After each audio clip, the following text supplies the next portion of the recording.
नमस्ते, बाज़ार वाले के नए एपिसोड में आपका स्वागत है। आज हम लोग एक ऐसे इलेक्ट्रॉनिक आइटम के बारे में जानेंगे जो लगभग हर घर में यूज होता है और हर एक डिवाइस पे यूज होता है। उसके बारे में जानना अ, आपको जानना चाहिए, क्योंकि आपके घर में जो डिवाइस यूज हो रहा है उसमें कौन-कौन से कंपोनेंट है। यदि आप कभी ख़राब हो गया या कभी आपको ज़रूरत पड़ी तो आप दुकानदार से या बाज़ार से उसको ला सकते हैं और नॉर्मली आप उसको चेंज कर सकते हैं। इस कंपोनेंट या इस आइटम का नाम है कैपेसिटर, जो कि काफ़ी जगह यूज होता है। जैसे कि नॉर्मली रोज़मर्रा की ज़िंदगी में यूज होने वाले आइटम में यूज होता है। ये पंखा है, कूलर है, आपका टीवी है, आपकी मोटरसाइकिल है, इसमें हर जगह यूज होता है। इसके लिए आपको इसका नाम और इसका काम भी जानना बहुत ज़रूरी है। इसको ये एक कैपेसिटर है, जिसको हम लोग नॉर्मली बोलचाल की भाषा में कंडेंसर भी कहते हैं। ये कंडेंसर आपको जो दिखाई दे रहा है, ये 36 एमएम कंडेंसर है, जो कि नॉर्मली जो आपके घर में लगा हुआ पानी का मोटर है, सबमर्सिबल जिसको बोलते हैं, उस पे यूज होता है। क्योंकि ये जब स्टार्टर में लगता है, मोटर को पानी उठाने में एक साथ बहुत सारा बल लगता है, जिसको ये अपने अंदर स्टोर की हुई एनर्जी को रिलीज करके देता है।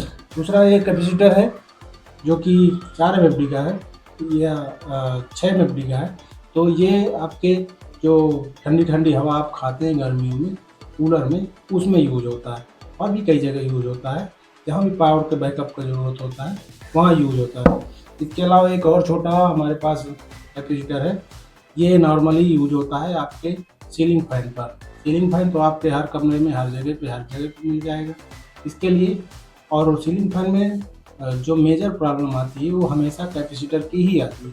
इसलिए कैपेसिटर या कंडेंसर के बारे में जानना आपको ज़रूरी है, क्योंकि कंडेंसर और कैपेसिटर जो भी आप बोले वो पंखे की मेजर प्रॉब्लम होता है।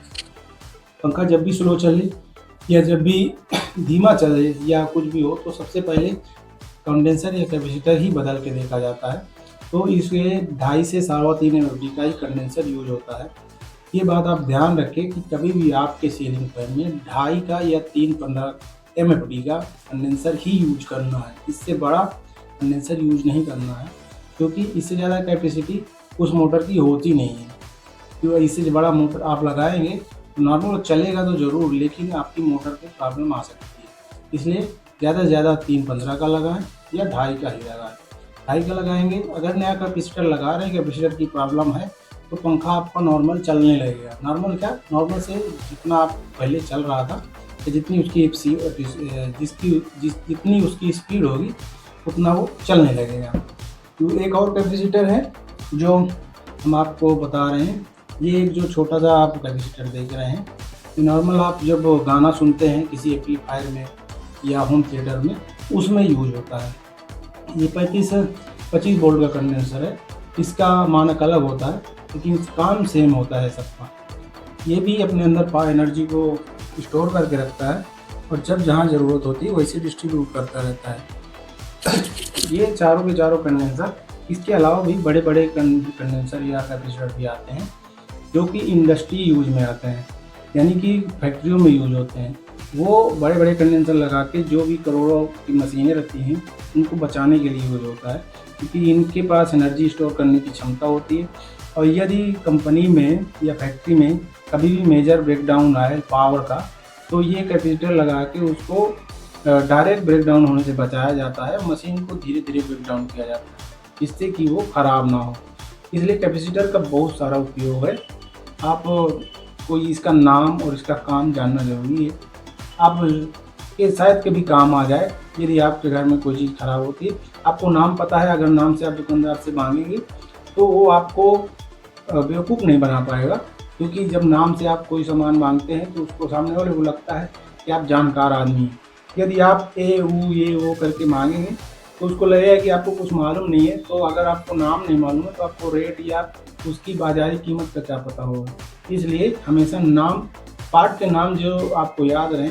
अगर नाम से आप मांगेंगे तो नॉर्मल दुकानदार आपसे ज़्यादा पैसा लेने की कोशिश नहीं करेगा। अब आते हैं इसके वर्किंग में। तो इसमें एक कॉइल होती है जो कि इंस्टेंट चार्ज हो जाती है। जैसे हम इसको पावर में लगाते हैं वैसे ही इसकी कॉइल चार्ज हो जाती है और इसके अंदर पावर स्टोर हो जाता है।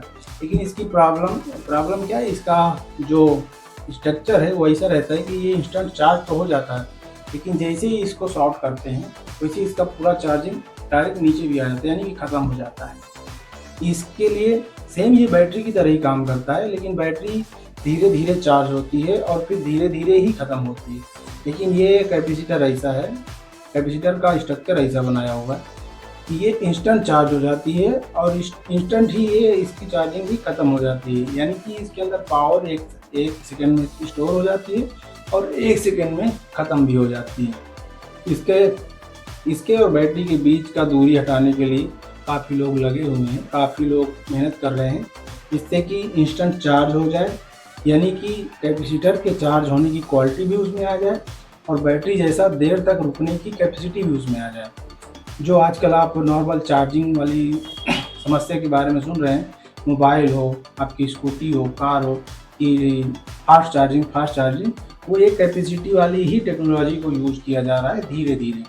ये डायरेक्ट तो यूज़ कोई चीज़ कर नहीं सकते, उस पर काफ़ी वक्त लगता है। तो ये कैपेसिटर और बैटरी के बीच का जो दूरी है उसको मिटाने की कोशिश हो रही है। ये थी आज की जानकारी हमारी तरफ से। अगर आपकी जानकारी में थोड़ा इजाफा हुआ तो आप हमको सपोर्ट कर सकते हैं, हमारे चैनल को सब्सक्राइब कर सकते हैं, हमारे पेज को लाइक कर सकते हैं। धन्यवाद।